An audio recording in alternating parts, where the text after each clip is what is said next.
Secret of the Stars is a pretty unique RPG for the SNES. I don't remember anyone talking about it when I was a kid. I don't remember my friend who had Nintendo Power talking about it. It's one of those games that just completely flew under the radar. It isn't until probably a few years ago that I even realized that this was a thing, and Tecmo decided to make an RPG, or at least publish one. And yeah, they did a pretty horrible job of translating it. It's it's probably the most entertaining thing in the entire game, but let's get into it.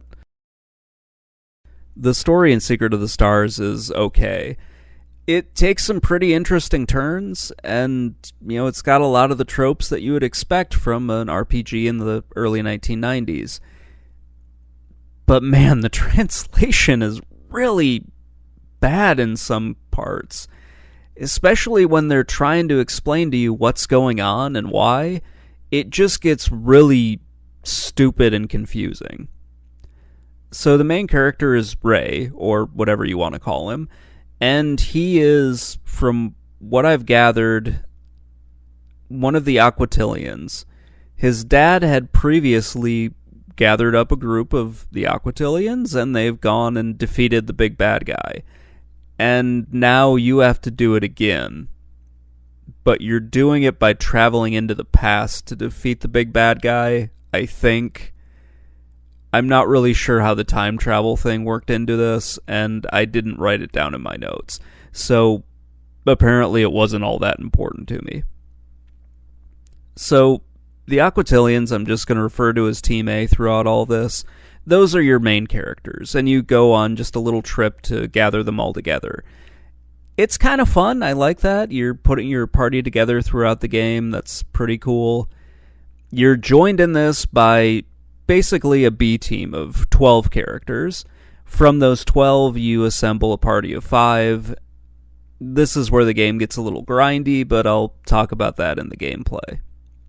So anyway, the big bad guy, Cruz, which I'm fairly confident I'm pronouncing wrong, is going to destroy the world.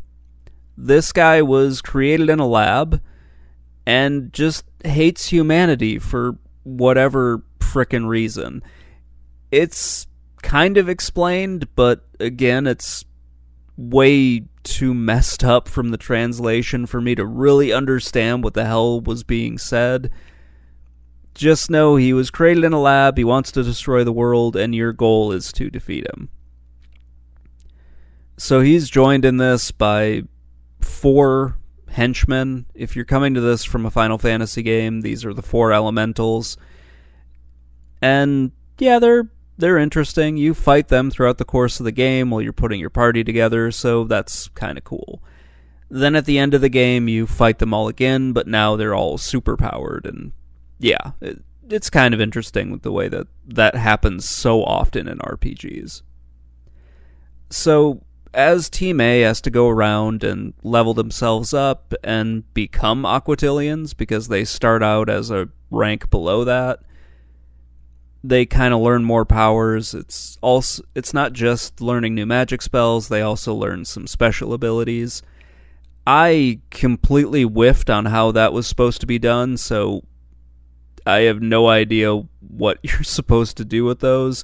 I skipped over that and just managed to beat the game using like the basic spells and the weapons that you have.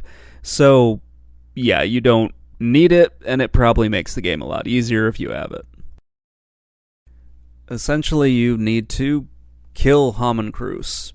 So that's really what your goal is. At the end of it, you run into his dad again, who comes back for some reason. Cruz says he's going to be back, and I'm sure that happens in the sequel that we never got. The story's fine. It's exactly what you would expect from a game like this. If the translation was better, I might have had a better time with it, but I don't think the game would have changed a whole lot, because it really is the gameplay that's carrying you through this. The game pretty much delivers on everything that you would expect from a turn-based RPG from the 1990s. It does have a kind of unique thing where it gives you the whole Team A and Team B thing that you can swap in between. And you have to swap in between them in order to actually beat the game. Team A, those are kind of your main heroes, and they're the ones that you're going to be spending most of the time with.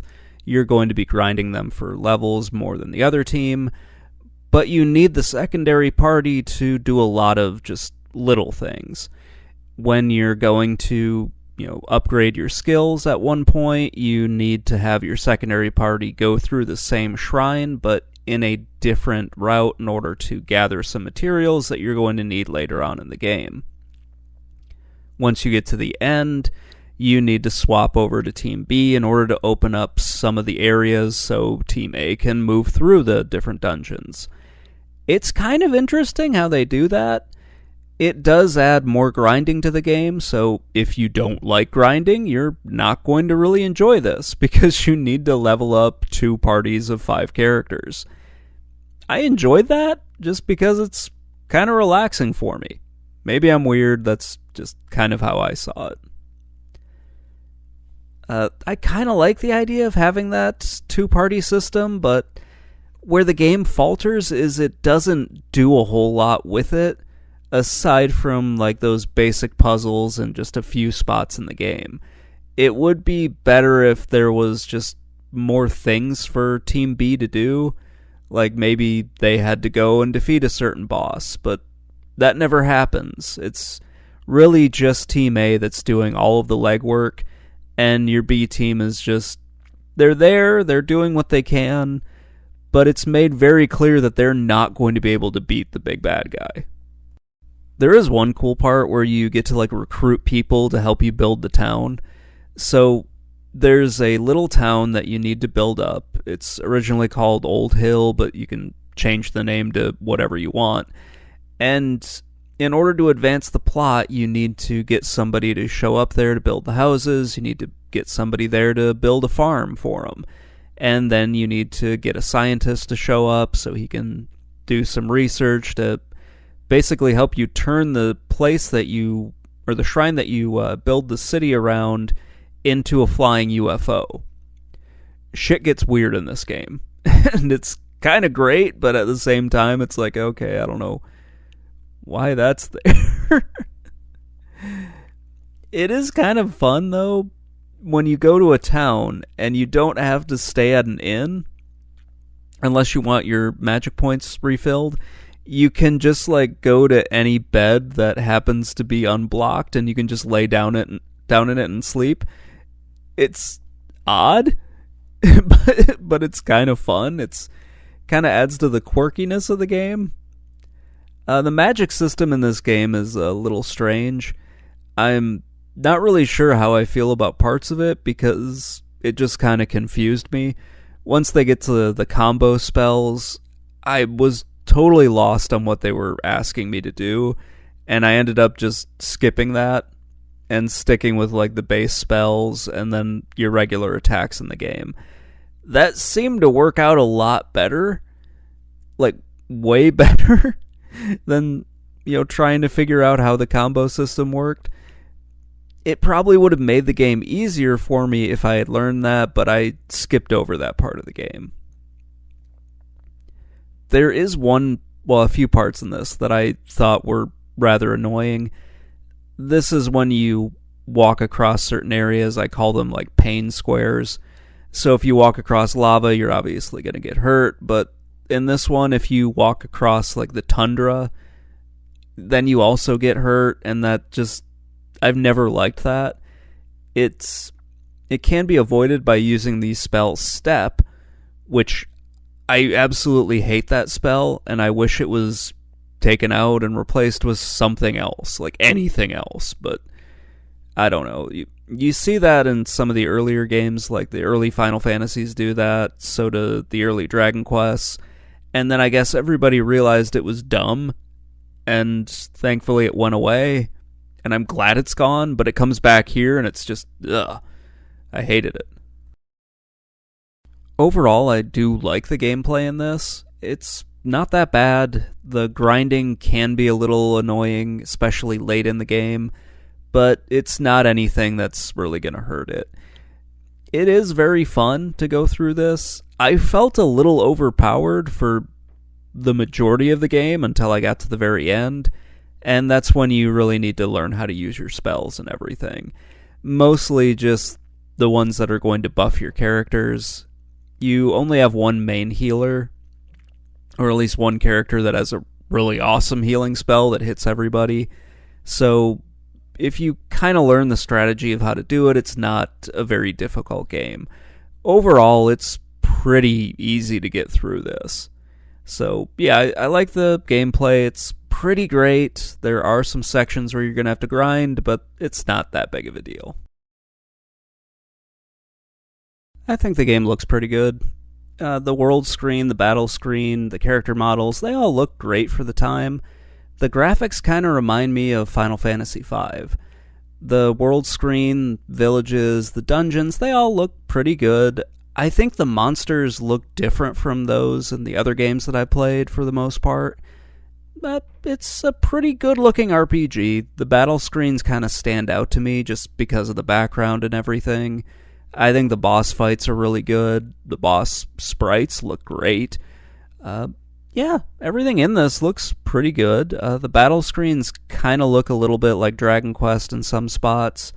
They look like Phantasy Star in others. It looks pretty cool to see these.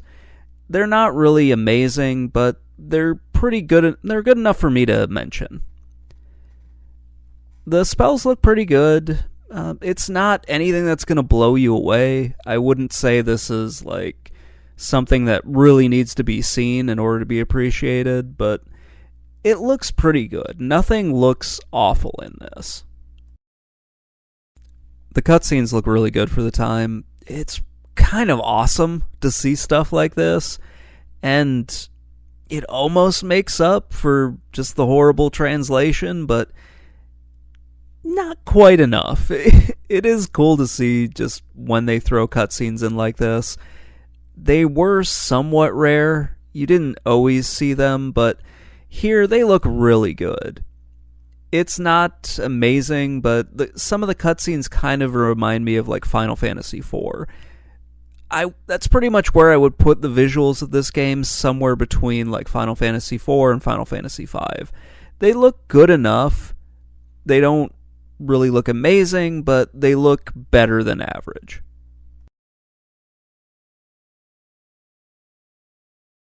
Okay, let's talk about the translation for a bit.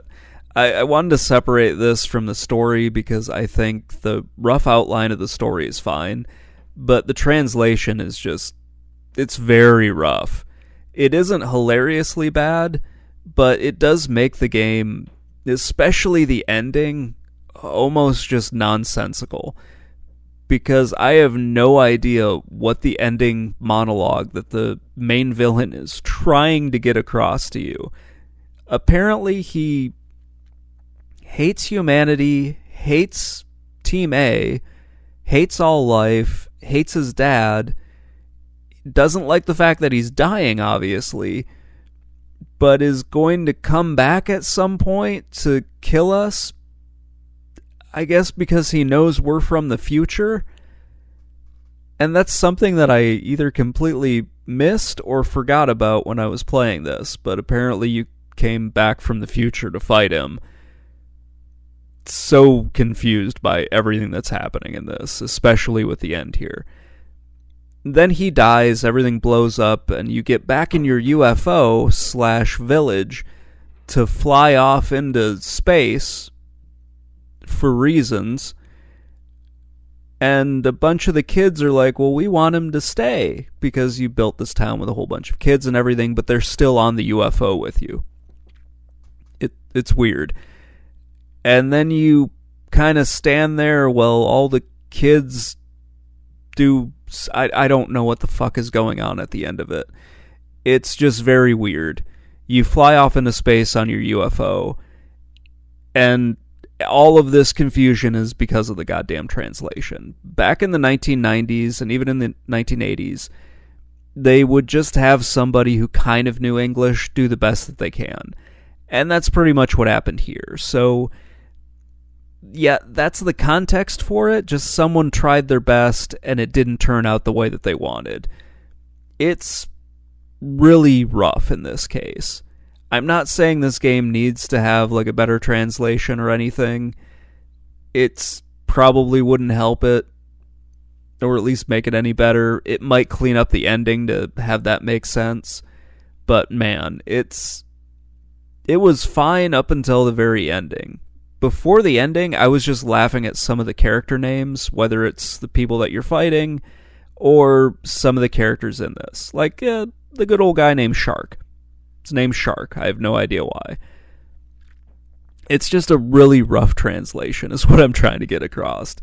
And it doesn't kneecap the game, but it does make certain things just totally nonsensical.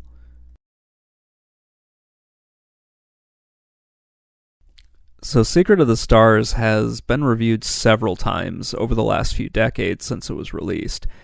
I would say the ones in the 1990s are a little bit more favorable than most of them. The ones in the 2000s, those are under the whole, hey, let's just trash the retro games and trash RPGs. So they're just being as harsh as possible.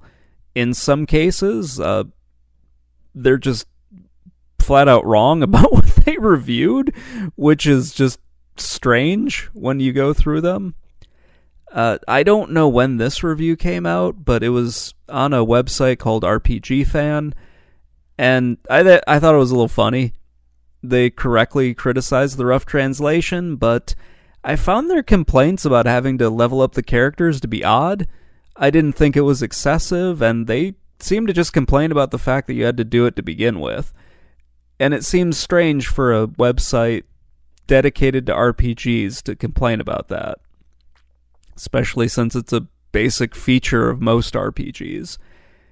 They also said that, like near the end of the review, he said like there's no recognizable plot, which is really odd because he describes the plot in the little article that he wrote. There are a few other just baffling complaints in that post, and I'm not really sure when this review came out, but it just seems really strange. Like just very strange to me that that was what they decided to complain about. Some of the reviews that I saw categorized this as a starter RPG. I would kind of disagree with that. I don't think it is. When I think of a starter RPG, I think of something like the Pokemon games or Final Fantasy Mystic Quest, and this is a little harder than those, so I don't really think that, this would be in that category. The one review that I found from Nintendo Power, I think that's pretty close to just the reality of where this game falls.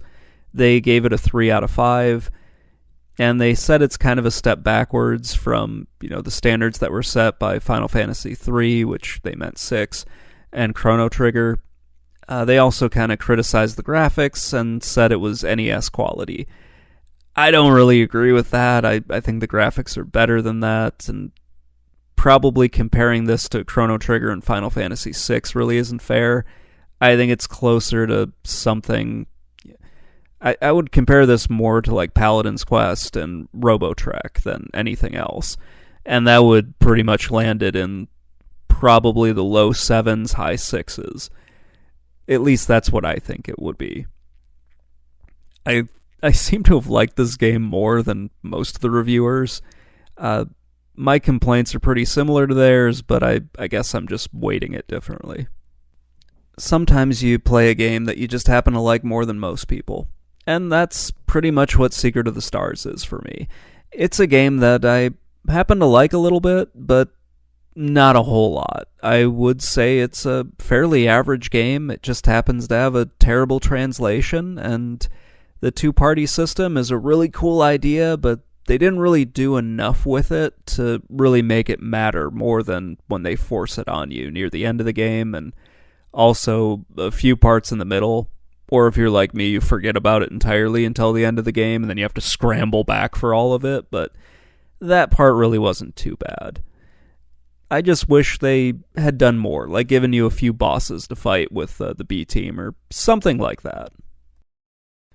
The biggest issue is still the translation, though. That's just absolutely awful and hamstrings a lot of the experience for this game. Anyway, that's going to wrap things up. Let me know what you think in the comments below, and I will talk to you all later. Bye.